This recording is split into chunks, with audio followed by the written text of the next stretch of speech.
In our headlines on this Tuesday afternoon, July 4th, here in South Korea. Inflation slows to 2.7% on year in June, marking the first time in 21 months for Korea's consumer prices to hover on the 2% range as global prices of petroleum products plunged dramatically in the same month. United Nations nuclear chief Rafael Grossi delivers to Japan today the International Atomic Energy Agency's final report on the safety of Tokyo's planned discharge of Fukushima radioactive wastewater into the Pacific Ocean. Meanwhile, temperatures are relatively lower today, but rain is in the forecast nationwide, with the downpour here in capital Seoul expected to last well into tomorrow. That would be Wednesday. Findings for the month of June show Korea's consumer prices slowed to the 2% range on year for the first time in almost 2 years on the back of dramatically lower petroleum prices. Our Moon Hae-ryun reports. Inflation in South Korea continued to slow in June. Data from Statistics Korea show that the Consumer Price Index, a key gauge of inflation, rose by 2.7% compared to the same month last year. This is the first time that on-year hikes fell to the 2% range in 21 months. According to the Ministry of Economy and Finance, South Korea is one of only 3 countries in the G20 group of countries that recorded consumer price hikes in the 2% range. The increase in prices has shown a steady decline since January this year, when a 5.2% increase was recorded to the latest figure of 2.7% in the space of 5 months. The drop was largely attributed to falling prices for petroleum products, which fell by 25.4% in June, the largest on-year decline since data was first compiled in 1985. Oil prices have weakened due to global economic uncertainty, which prompted Saudi Arabia and Russia to announce extended oil production cuts on Monday to boost prices. While the prices of agricultural, fishery and livestock products rose 0.2% on year, the large drop in petroleum product prices tipped the scale. Excluding these volatile categories, core inflation was measured to have risen by 4.1%, marking the lowest on-year rise since May last year. Meanwhile, energy prices rose significantly. Electricity, gas and water prices were up by nearly 26%. This is the third consecutive month that energy prices have seen hikes in the 20% range. The price of dining out also rose by over 6%. Consumer prices are expected to continue to be affected by higher energy prices over the coming months amid increased summer demand. International prices of raw materials and exchange rates could contribute to a rise or drop in prices, depending on the economic situation at home, but rising public utility bills are likely to factor in a rise. By region, the capital experienced the highest price increase on year at 3.4%. Moon Hae-ryun, Arirang News. And President Yoon Suk-yeol made note of government efforts to stabilize consumer prices to the 2% range. Presiding over the country's 18th emergency economic meeting earlier on this Tuesday, he also called for efforts to push through with policies to further ease the cost of living via bills on housing and medical care, as well as national finance. The meeting today was attended by his newly appointed vice ministers as well. President Yoon pointed out that the second half of the year will prove to be a critical inflection point as it sets the tone of the administration's economic policy direction for the rest of the year. UN nuclear chief Rafael Grossi is in neighboring Japan to deliver his agency's final report regarding Tokyo's upcoming discharge of Fukushima radioactive wastewater into the Pacific Ocean. Our foreign affairs correspondent Peun-ji reports. The head of the International Atomic Energy Agency, Rafael Grossi, arrived in Tokyo on Tuesday to deliver the agency's comprehensive report on Tokyo's plan to release wastewater from the Fukushima nuclear power plant into the ocean. He plans to hand it over to Japanese Prime Minister Fumio Kishida during a meeting scheduled later in the afternoon. During his 4-day visit in Japan, he will also travel to the Fukushima Daiichi plant to inspect the site and visit an IAEA office there, which will newly open upon his visit. After wrapping up his trip to Japan, Grossi will also visit South Korea from Friday to Sunday to provide an explanation of the report to the Korean government. He will sit down for talks with the country's Foreign Minister Park Jin and the chairperson of the Nuclear Safety and Security Commission, Yoo Guk-hee. The IAEA is widely expected to give Japan the green light for the release, as it has been saying that the samples of the wastewater from the Fukushima plant meet requirements. In its previous 6 reports, the agency said it found the country's measurement of the treated water to be, quote, accurate and precise. After receiving the report, the Japanese government plans to announce the exact schedule for the release, a process that will be carried out over the next 3 to 4 decades. But even if the IAEA confirms the safety of the water, South Korea will likely continue to ban imports of seafood from Fukushima until the South Korean public feels it is safe enough to consume. The country's ruling party and the opposition party on Monday discussed countermeasures and said that restrictions on seafood imports from the region will continue for an unspecified period of time until public consensus changes. 배은지, Arirang News. North Korea may return to the global sports scene, starting with the Asian Games in Hangzhou in September, followed by the Asian Para Games and next year's Paralympics. Now, such speculation comes as the North's Central Committee of the Korean Federation for the Protection of the Disabled on Tuesday uploaded a post onto its website claiming the regime's disabled athletes are determined to see their flag high up in the sky and to have their national anthem play while they stand on the podium. Last month, North Korea's foreign ministry also hinted at possible participation in the 2024 Paris Summer Olympics. Americans are being urged to reconsider travel to China amid concerns of wrongful detentions. The State Department has released an update, advisory that is, highlighting the possibility of U.S. citizens being detained without access to U.S. consular services nor information about their alleged crimes. The cause for caution followed China's recent revision in law that dramatically broadens its definition of espionage, providing the country with greater power to punish those deemed to be harming China's interests as well as security. Meanwhile, similar U.S. advisories are in place for the Chinese regions of Hong Kong and Macau. Meanwhile, China has hit the brakes on the exports of 2 crucial metals needed to make high-performance chips, further raising the stakes in its trade confrontation with the West. Our Lee Sing-jae has the latest. In response to chip export restrictions imposed on China by the United States and Europe in the ongoing chip war, Beijing has now responded by imposing export controls on 2 rare elements essential for manufacturing semiconductors. According to the Chinese Ministry of Commerce on Monday, measures which will come into effect as of August 1st will see key raw materials, gallium and germanium, placed on China's export control list in order to protect national security and interests. The ministry says exporters who want to ship them out of the country must apply for special permission from the state. Both materials are used in a variety of products, including computer chips and solar panels. They are also included on the EU's list of critical raw materials deemed crucial to Europe's economy. According to the U.S. Geological Survey, China is by far the world's biggest producer of gallium, while the country is also the leading global producer and exporter of germanium. The latest announcement on the export curb comes just days before U.S. Treasury Secretary Janet Yellen is set to visit Beijing for talks with Chinese officials for discussions on how to responsibly manage relations and communicate directly about areas of concern and work together to address global challenges. Yellen will be in Beijing from July 6 to the 9th, just weeks after U.S. Secretary of State Antony Blinken visited the Chinese capital for talks with Foreign Minister Chen Gang last month. While Washington does not expect any major breakthrough from the visit, a second trip by a senior cabinet official to China this year shows a willingness to build communication channels between the superpowers. Lee Sing-jae, Arirang News.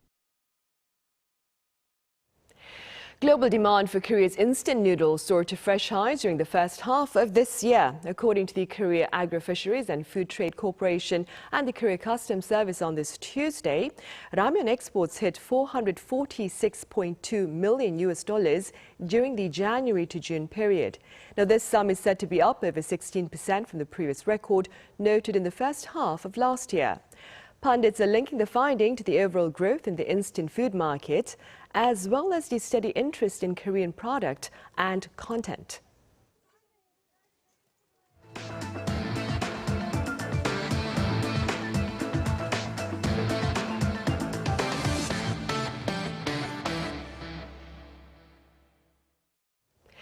Capital's Seoul saw a sweltering, sleepless night yesterday, with the mercury staying well above 25 degrees Celsius even after sunset. And while temperatures are relatively lower today, monsoon rain is in the forecast nationwide. Our Shin Se-byuk reports.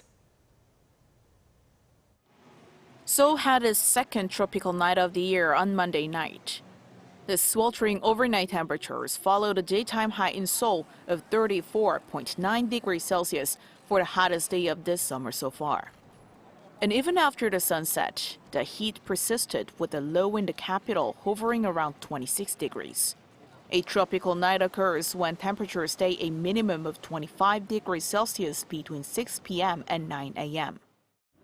I came out for a walk, but it's scorching hot out here. I'll just take a 30-minute stroll and head back in. I don't think I can sleep well if there's no air conditioning today. Meanwhile, the stationary front that pounded the southern region with rain all day yesterday is traveling northward. By tonight, the whole nation is expected to get soaked by monsoon rain, which is only expected to get heavier overnight. 30 to 60 millimeters of rain per hour is forecast for the central region and parts of Gyeongsangbuk-do and Jeollado provinces. Those in the western part of the country should brace for as much as 150 millimeters of heavy rain. Along with nationwide downpours, thunder, lightning, and gusts of wind are also in the forecast. Rain will continue until Wednesday afternoon before easing off, and there will be some relief from scorching conditions thanks to the nationwide rain. Daytime in Seoul will be 6 degrees lower than yesterday at 29 degrees, Jeju and Busan at 27 and 26 degrees respectively. But expect a heat wave to return across the country later this week, along with heavy downpours for Jeju on Friday and Saturday. Shin Se-byuk, Arirang News.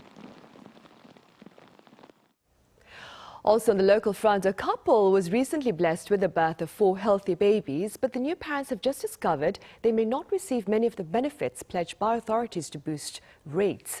Our Kim Jong-sil tells us why. Meet Cha Ji-hye and Song Li-won, who recently gave birth to Lizzie, Roxy, Vision, and Sherlock.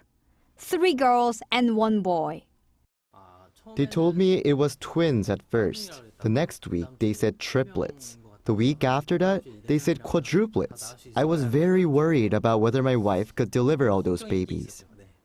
The birth of these babies made headlines across the country, prompting people to send gifts and support with no strings attached. But it wasn't until after giving birth that the mother of the 4 found out that she and her husband were not eligible to receive state benefits.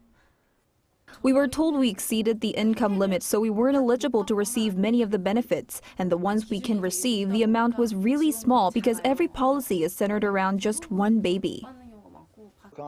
World-renowned demographics expert David Coleman said he's astounded by the policy. People who have 4 babies at once deserve all the support and praise that a nation in search of a higher birth rate can possibly give them. And I'm surprised that the regulations don't permit some flexibility in that. It wasn't just the reality of the policies that worried the mother. These days, I'm most concerned about going back to work after maternity leave. I'm beginning to doubt whether I can survive when I return to work. According to a recent report by Statistics Korea, South Korea recorded the lowest number of births in April since records started being kept in 1981. For the first time, less than 20,000 babies were born during the month. While many other factors still remain hampering the birth rate, including housing and education costs, experts said the status of women may be the key to solving this issue. This is because countries with high birth rates offer a considerable amount of state support that enables women to work and take care of children at the same time. One of my wise colleagues is fond of saying that if you look after the interests of women, then population will look after itself. He added that change can happen, but that it requires society to realize that it is necessary. Kim Jong-sil, Arirang News. And Korea's coast city of Gangneung is hosting the world's largest choir competition. Under the theme of peace and prosperity for all, the 12th World Choir Games has some 8,000 participants from 324 choirs representing over 30 countries this year. The event kicked off earlier on Monday and will run until July 13th. The competition began in the year 2000 and is held every 2 years. Korea's southern port city of Busan hosted the event back in the year 2002. Staying on the cultural front, one of the highlights of the Bucheon Film Festival currently underway here in the country is the focus on one actor and his or her contributions to the movie industry over the years. Well, this year the spotlight is on Korean actor Choi Min-sik, and my colleague Lee Soo-jin had the pleasure of meeting up with him. Do take a listen. Choi Min-sik boasts a career that spans more than 3 decades. He has received worldwide acclaim for his roles in Old Boy and I Saw the Devil. He feels more three-dimensional than anyone else. Even when he's on a two-dimensional screen, he has $1 million face. That's how one of South Korea's most renowned directors, Park Chan-wook, describes actor Choi Min-sik, who he directed in the cult classic Old Boy. And this year, the Bucheon International Fantastic Film Festival has selected Choi to be the subject of its special exhibition. One of the flagship programs of the film festival is this exhibition. It highlights the career of an actor that represents Korean cinema. The exhibition is titled I Saw Choi Min-sik, a nod to one of his most notable works, I Saw the Devil.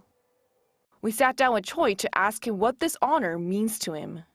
이거는 정말 저 개인적으로도 너무 큰 영광이고 너무 감사한 일이라고 생각을 합니다. 그리고 반면에 어떤 제가 출연했던 모든 작품들, 그 중에 이제 10편을 선정해서 단편, 2편까지 선정해서 이렇게 다시 한번 관객 여러분들과 만나는 자리를 갖게 된다고 생각하니까 뭐라 그럴까? 제가 발가벗겨진 느낌이랄까요? 아까도 개막식 때 잠깐 말씀드렸지만 일기장을 꺼내서 보여드리는 것 같은 그런 느낌? While the exhibition provided him with an opportunity to reflect on his career, he said that it's still difficult for him to choose his favorites. 뭐 여러분들은 뭐 올드보이를 꼽으실 수도 있고 흥행의 성공 여부를 떠나서 어느 어떤 작품이든지 간에 제가 출연한 작품들은 다 심사숙고 끝에 결정을 내린 것이고 그리고 다 애정을 합니다. As one of the slogans chosen for this year's festival was Cinema Plus to highlight the rapidly changing Korean film industry, we asked him what he thought was the reason behind its growing popularity abroad. 제 느낌상으로는 다양성이라고 생각해요. 창작 욕구가. 그동안 물밑에 있었던 예술가들이 그냥 막 그 창작 욕구가 분출을 한 거죠.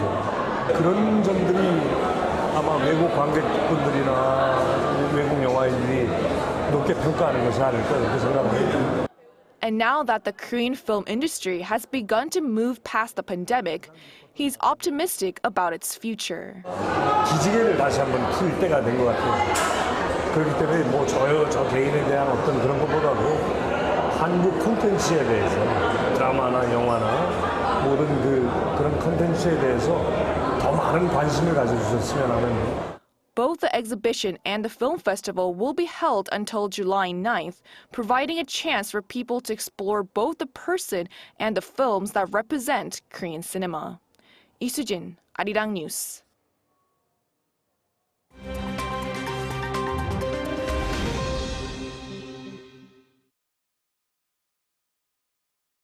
Let's take a look at what's going on in the world now.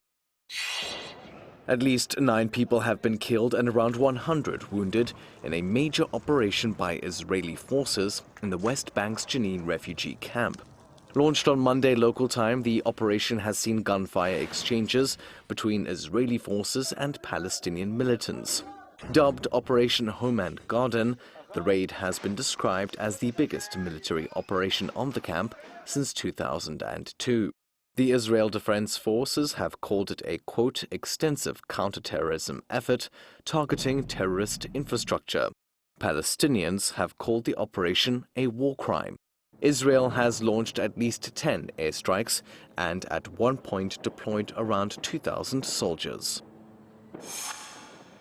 We shift over to Peru now. Local authorities in the southern region of Moquegua are set to declare an emergency in the next few days amid continued spewing of ash from the nearby Ubinas volcano.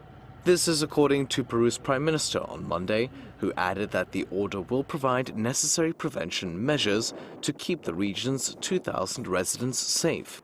The announcement comes a day after the National Institute of Civil Defense raised the area's status alert to orange, the second highest level on its 4-tier scale. It came after the volcano showed an ash spew reaching above 1,700 meters. The United Kingdom's Meteorological Office has confirmed that the country experienced its hottest June since data collection started in 1884. The Met Office said that June's average temperature came to 15.8 degrees Celsius. It exceeded the previous highest average, recorded in 1940 and 1976, by 0.9 degrees. According to scientists, the new record high was twice as likely to occur as it was in 1940 due to climate change. The record is part of a general warming trend in June, as the global mean temperature in the first 11 days of June was more than 1.5 degrees higher than pre-industrial levels. And finally, France's last surviving member of the D-Day landings has died. Léon Gaultier died in the early hours of Monday at his home in the French coastal town of Ouistreham, aged 100. Gaultier was part of the 177 French Green Berets who landed on the beaches of Normandy on June 6, 1944. His group were the only French soldiers to storm the beaches in a unit known as the Kiefer Commandos. The unit lost over half its men during the Battle for Normandy. Born in Rennes, Gaultier was too young to join the French army when the Second World War started and enlisted with its navy instead. When Hitler occupied France, Gaultier escaped to Britain and joined the Free France movement. Matthew Ashley, Arirang News.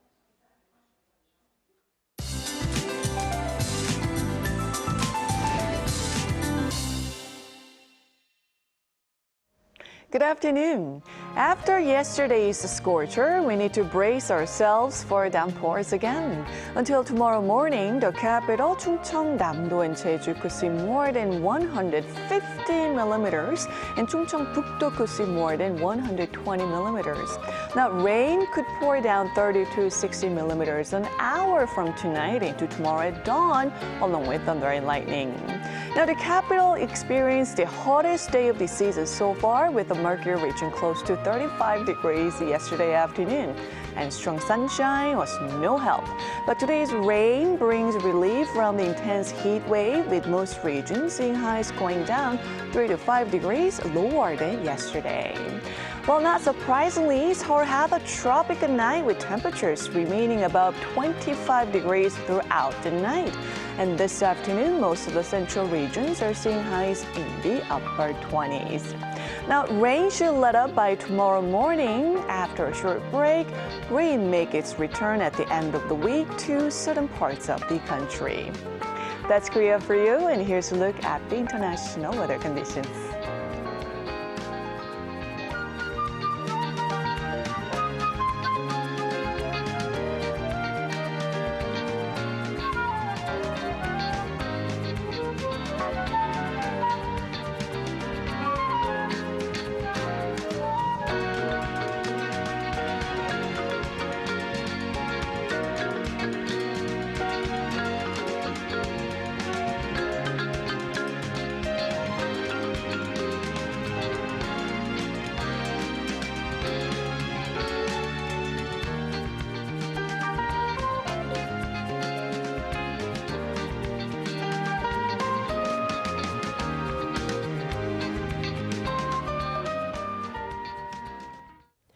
And that ends Tuesday's afternoon newscast, but we have our panel session coming up right after this break, so do stay with us. Thank you for now.